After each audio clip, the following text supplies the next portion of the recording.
पंचम स्कंध पंचविंश अध्याय।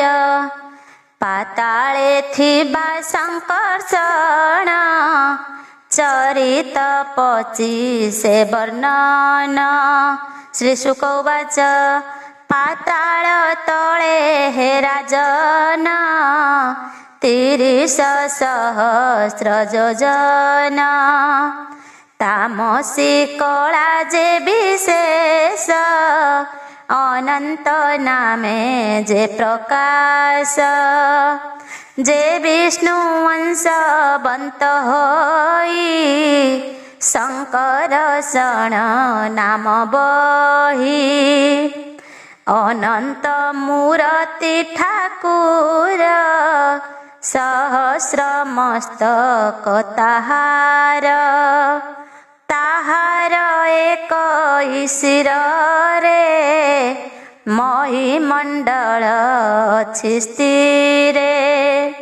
जे सृष्टि करई संहार भ्रुकुटी करीण कराळ। एकादश रुद्र जे होई शंकर शरण से बोलाई।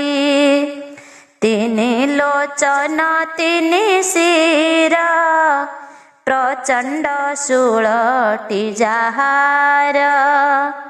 भक्ति रे अहि पतिमान जाहारे करंती बंदन। ताहार चरण कमल विराजे नखर मंडल। नखमणि रे शिरपंती चंद्र कुजिणी दिशे कांती। कुंडल प्रभारे मंडित गंड जुगल हृष्टचित्त। ताहांक चरणार बिंदे चक्षु निवेशन्ते आनंदे।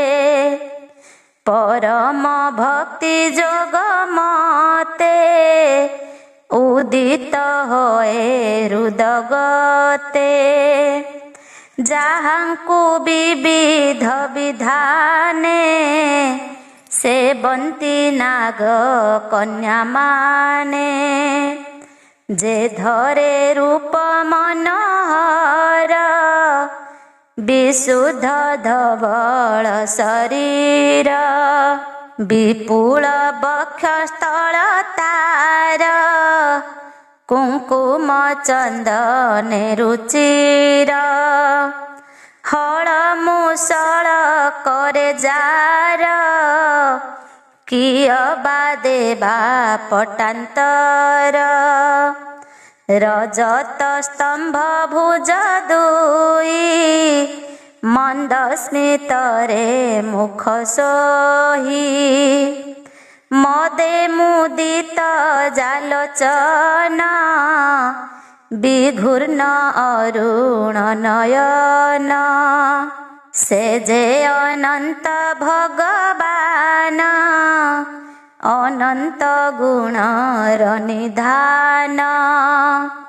से आदि देव जे ईश्वर क्रोध को करीण संहार। लोकपालन निमंत रे तहीं अछंती से ठाकुरे। उरग सुर जे असुर सिद्ध गंधर्व विद्याधर।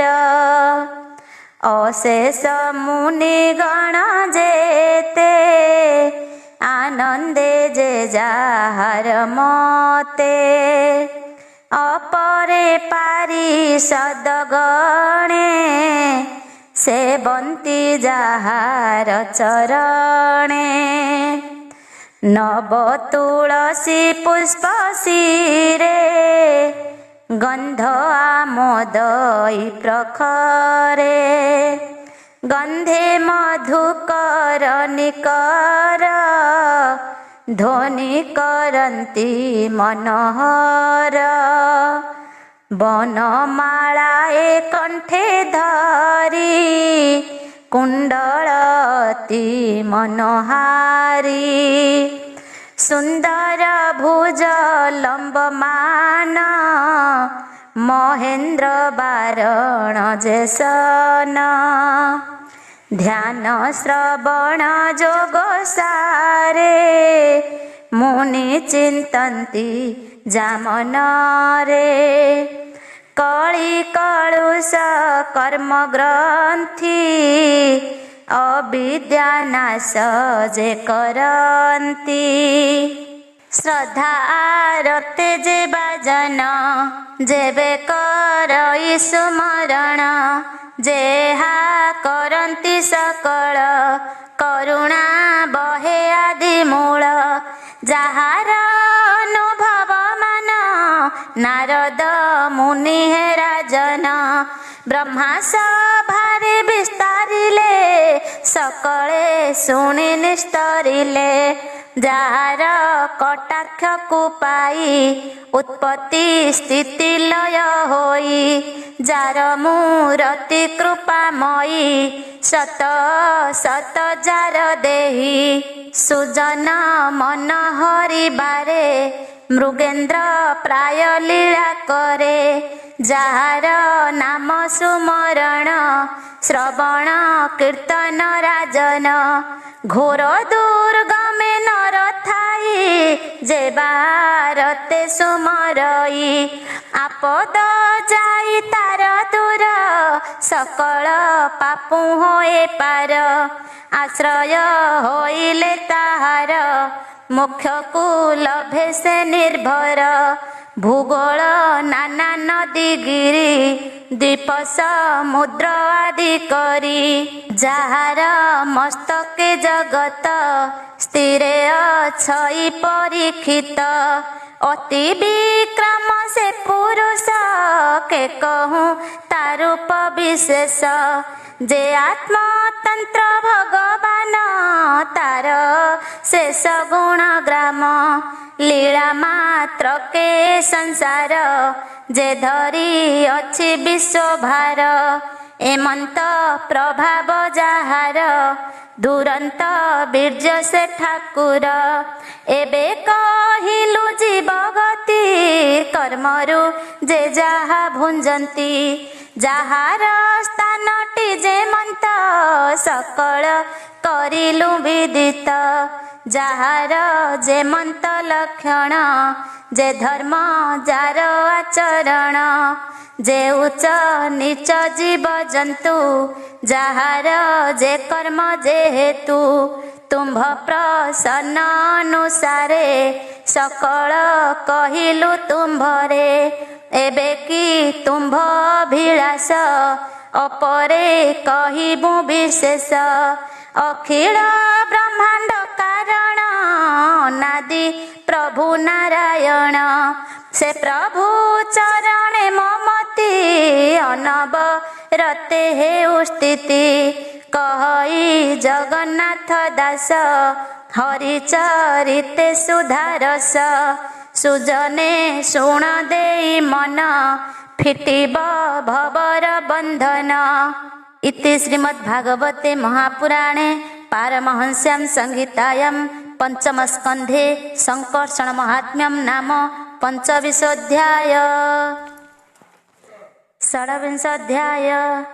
षड्विंशे नरक विधान जे पापे जेउ दण्डमान। राजा परीक्षित उवाच विचित्र गति लोकंकर तुम्भे कहिल मुनिवर।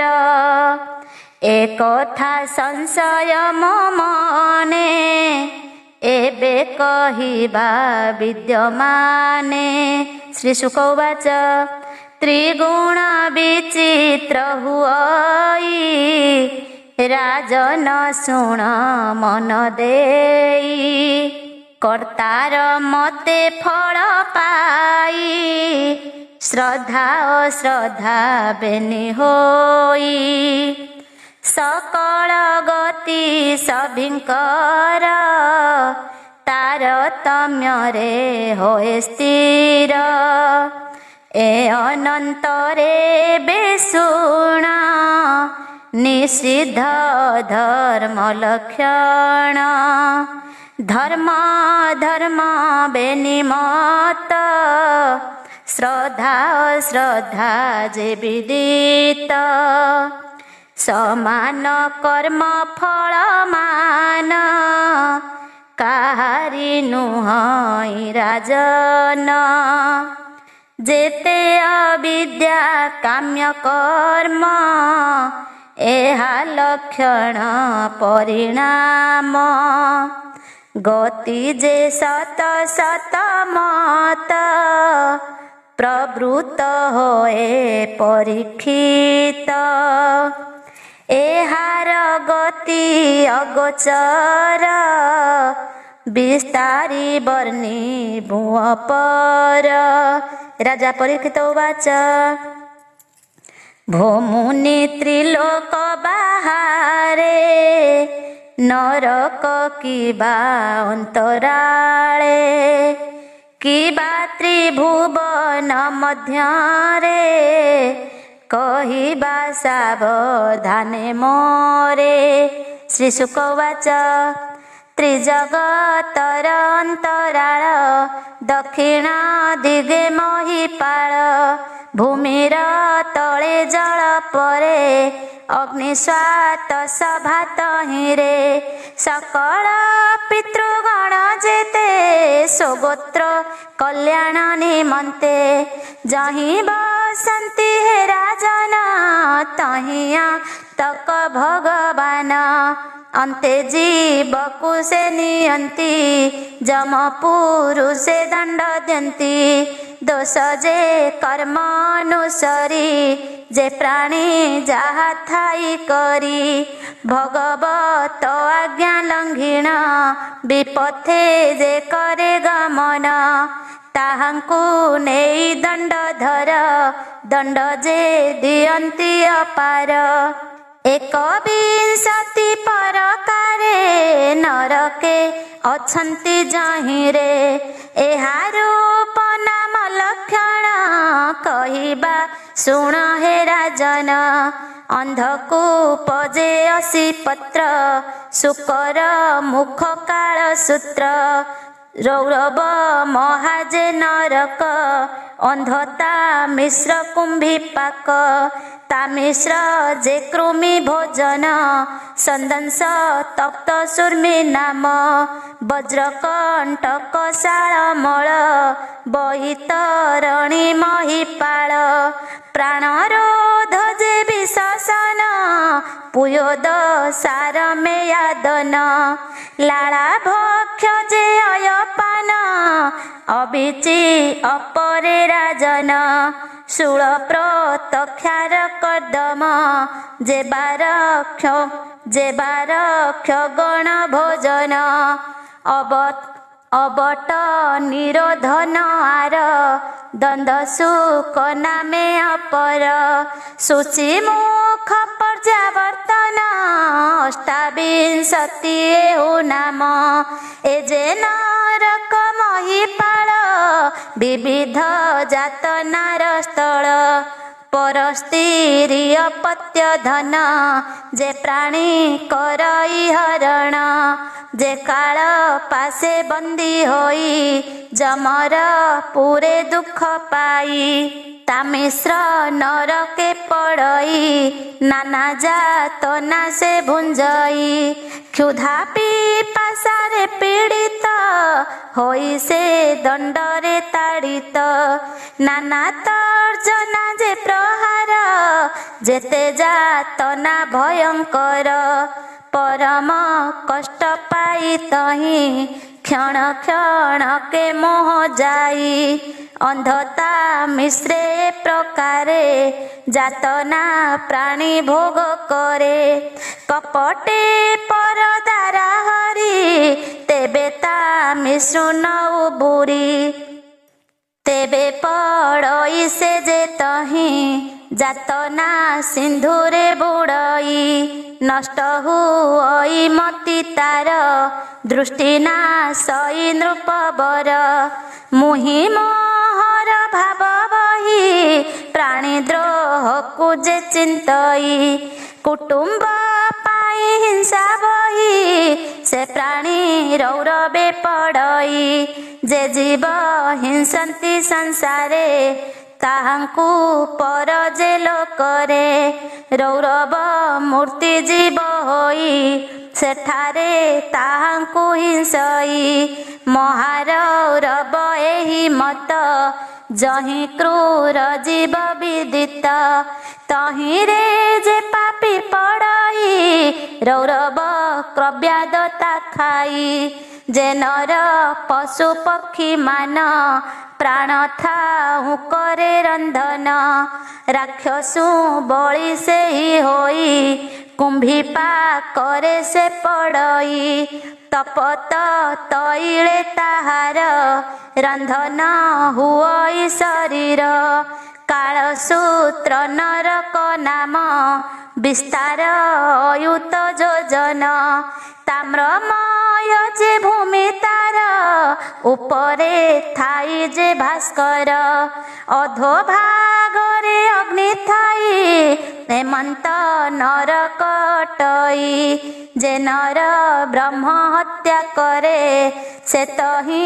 ପଡ଼ଇ ନିର୍ଭରେ ତପତ ସୁବର୍ଣ୍ଣ ଫୁଟଇ ତହିଁ ସେ ଦଗଧ ହୁଅଇ କ୍ଷଣକେ ଉଠଇ ଲୋଟଇ ବସଇ ବ୍ୟାକୁଳେ ଧାମଇ କ୍ଷୁଧାତୃଷାରେ ପୀଡ଼୍ୟମାନ କ୍ଷଣକେ ହୁଏ ଅଚେତନ ପଶୁର ଦେହେ ରୋମ ଯେତେ ବରଷ ସହସ୍ର ଯାବତେ ଅତ୍ୟନ୍ତ ଯାତନା ଭୁଞ୍ଜଇ ସେ ପ୍ରାଣୀ ତହିଁ ପଡ଼ିଥାଇ ଯେ ନିଜ ଧର୍ମ କର୍ମ ଛାଡ଼ି ବେଦ ଆଜ୍ଞାକୁ ନିନ୍ଦେ ହୁଡ଼ି ପାଷଣ୍ଡ ବୋଲି ତାକୁ କହି ଅସି ପତ୍ରରେ ସେ ପଡ଼ଇ ଲୌହ ମୁଦ୍ଗର ତା ଉପରେ ପ୍ରହାର କରନ୍ତି ନିର୍ଭରେ ଅଦୋଷେ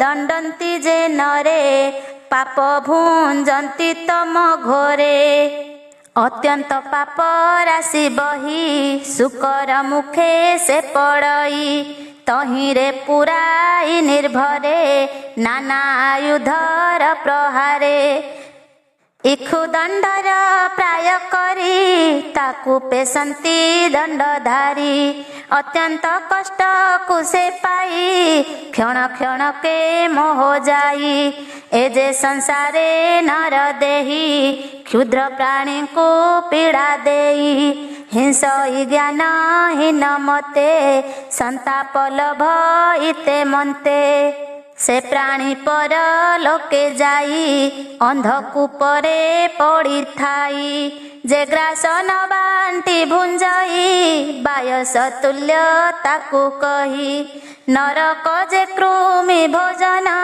ନରକ ମାନକେ ଅଧମ ଶତ ସହସ୍ର ଯେ ଯୋଜନ ସେ କୃମି କୁଣ୍ଡ ପରିମାଣ ତହିଁ ପଡ଼ଇ ସେହୁ ନର ଉଗ୍ର ଯାତନାର ଯେ ଘର କୃମିକୁ ଭକ୍ଷଇ ସେ ଜନ ତାକୁ ଭକ୍ଷନ୍ତି କୃମିମାନ ଯାବତ କର୍ମ କ୍ଷୟ ନହେ ତାବତ ତହିଁ ସେହୁ ରହେ ବିପ୍ରର ଦ୍ରବ୍ୟ ଯେ ହରଇ ସନ୍ଦନ ସେ ପୀଡ଼ା ସେ ଲଭଇ ଅଗମ୍ୟା ସ୍ତ୍ରୀ ଯେ ରମଇ ତପ୍ତ ସୁର୍ମିରେ ସେ ପଡ଼ଇ ନାରୀ ବା ଅଗମ୍ୟ ପୁରୁଷେ ଚିତ୍ତ ବଳାଇ ରତି ଆସେ ତପତ ଲୌହ ମୂର୍ତ୍ତିମାନ ତାକୁ କରାନ୍ତି ଆଲିଙ୍ଗନ ପୁରୁଷ ରୂପ ସ୍ତ୍ରୀ ଠାରେ ସ୍ତ୍ରୀର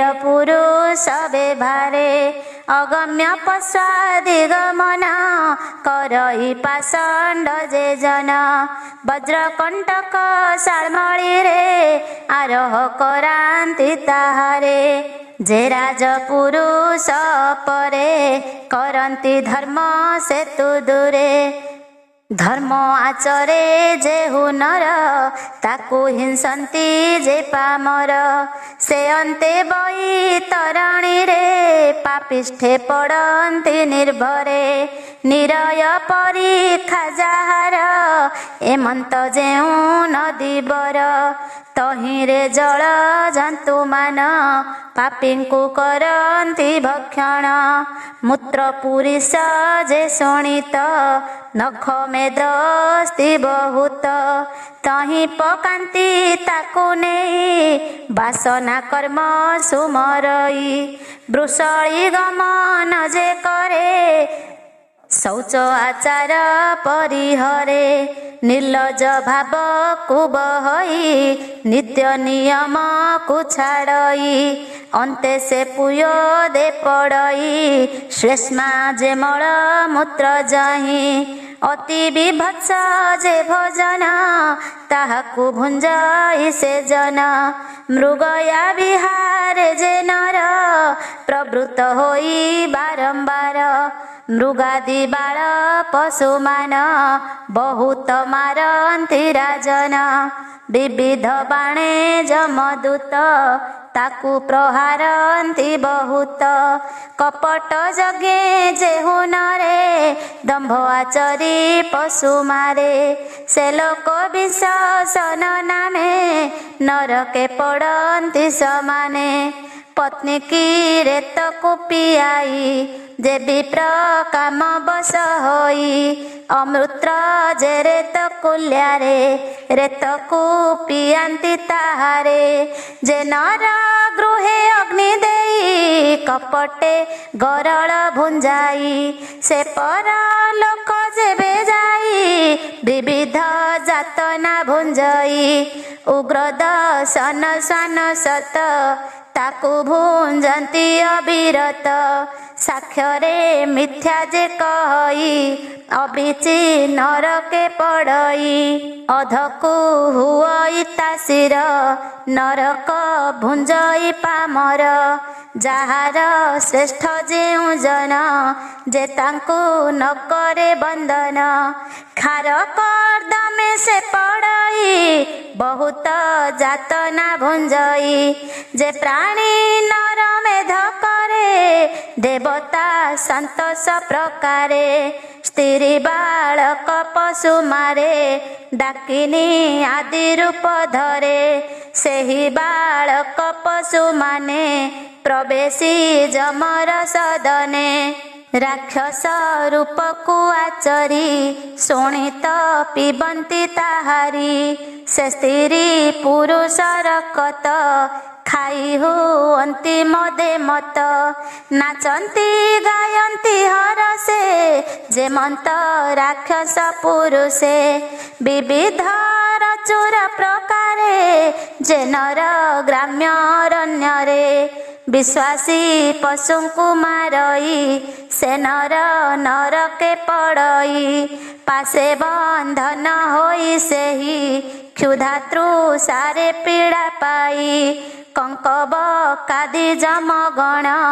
तुंडरे करन्ति भक्षण विविध क्लेश कुल भई आपणा कर्म सुमरई उग्र स्वभाव जेउ नरे प्राणी को उदबेग करे दंडशूल घोर नरके पड़न्ति जाई परलोके पंचबा सप्त मुख जार एमंत दंड सुकबर अनेक अछंती तहिरे भक्षन्ति से पापी शरीरे जे गर्त आदि कष्ट स्थले प्राणी की थोई अवहेले द्वार रुंधई मुद देई से नर नरके पड़ई गर्ते पामर कुथुअन्ति सधुम अग्नि द्वारे द्यन्ति पूर्वे जे आसी जाई नाही अतिथि भावरे आसई गृहे न रखी ताको जेवे अवलोकई क्रोध भावे कुत्सित वाक्य तारे कही ଅନ୍ତେ ସେ ନରକେ ପଡ଼ଇ। ବକ୍ରତୁଣ୍ଡ ଯେ ଗୃଧ୍ର କଙ୍କ, କାଜସ କାକସ ହିତେ ଯେ ବାବକ। ଦୀର୍ଘ ଚଞ୍ଚୁରେ ଚିରି ତାର, ଚକ୍ଷୁ ଖୋଳନ୍ତି ନୃପବର। ଯେ ଅହଙ୍କାରେ କ୍ରୋଧ ହୋଇ, ପ୍ରାଣୀଙ୍କି କଟାକ୍ଷେ ଚାହଁଇ। କୁଟିଳ ହୃଦୟ ଭାବରେ, ଜୀବର ମନ୍ଦକୁ ଆଚରେ। ଅନ୍ତେ ସେ ଯାଇ ପରଲୋକେ, ପଡ଼େ ନରକ ଶୁଚି ମୁଖେ। ତହିଁରେ ପାପୀର ଶରୀର, ପୀଡ଼ନ୍ତି ଯମର କିଙ୍କର। ଏମନ୍ତ ପ୍ରକାରେ ରାଜନ, ଶତ ଶତ ନରକ ମାନ। ଅଛଇ ଯମର ସଦନ, ତହିଁ ପାପୀଙ୍କ ନିଜ ସ୍ଥାନ। ଯେ ଯେତେ ଧର୍ମ ଆଚରଇ, ସେ ରୂପେ ଫଳ ସେ ଭୁଞ୍ଜଇ। ନିବୃତ୍ତି ମାର୍ଗର ଲକ୍ଷଣ, ଆଗେ ତ କହିଛୁ ରାଜନ। ଏ ଚତୁର୍ଦଶ ଭାଗ ହୋଇ, ବ୍ରହ୍ମାଣ୍ଡ କୋଶ ଏ ବୋଲାଇ। ପୁରାଣ ଅନୁମାନ କରି, ତୁମ୍ଭରେ କହିଲୁ ବିସ୍ତାରି। ଯେ ଭାଗବତ ନାରାୟଣ, ମହାପୁରୁଷ ଭଗବାନ। ଗରିଷ୍ଠ ରୂପ ତାହାଙ୍କର, ମାୟା ଗୁଣରେ ନୃପବର। ଯେତେକ ବର୍ଣ୍ଣିଲଇ ମୁହିଁ, ସକଳ ରୂପ ସେ ଅଟଇ। ଯେ ନର ଶ୍ରଦ୍ଧାବନ୍ତ ହୋଇ, ପଢ଼ଇ ଶୁଣଇ ଶୁଣାଇ। ସେ ସାଧୁ ଭକ୍ତ ଶୁଦ୍ଧ ନର, ପରମ ଆତ୍ମା ଯେ ଈଶ୍ୱର। ଅଚିନ୍ତ୍ୟ ରୂପଟି ଯାହାର, ପରମ ସୂକ୍ଷ୍ମରୁ ଯେ ପର। ଅତି ସୂକ୍ଷ୍ମରୁ ସୂକ୍ଷ୍ମତର, ଦେବଙ୍କୁ ଯାହା ଅଗୋଚର। ସୁଗତି ଲଭଇ ସେ ଜନ, ପରମ ଶ୍ରେଷ୍ଠତା ଜୀବନ। ଦ୍ୱୀପ ବରସ ନଦୀ ଗିରି, ସର୍ବ ସମୁଦ୍ର ଦଣ୍ଡଧାରୀ। ପାତାଳ ଦିଗ ଯେ ନରକ, ଭାଗ ଲକ୍ଷଣ ଯେତେ ଲୋକ।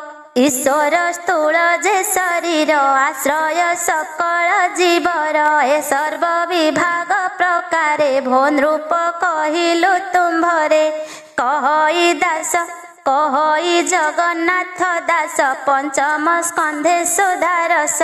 ସାଦରେ ପ୍ରିୟ ସାଧୁ ପ୍ରାଣୀ, ତରିବ ଭବ ତରଙ୍ଗିଣୀ। ଏ ଯେ ସଂସାର ସିନ୍ଧୁ ଘୋର, ଦୁଷ୍ଟ ଜନରେ ଭୟଙ୍କର।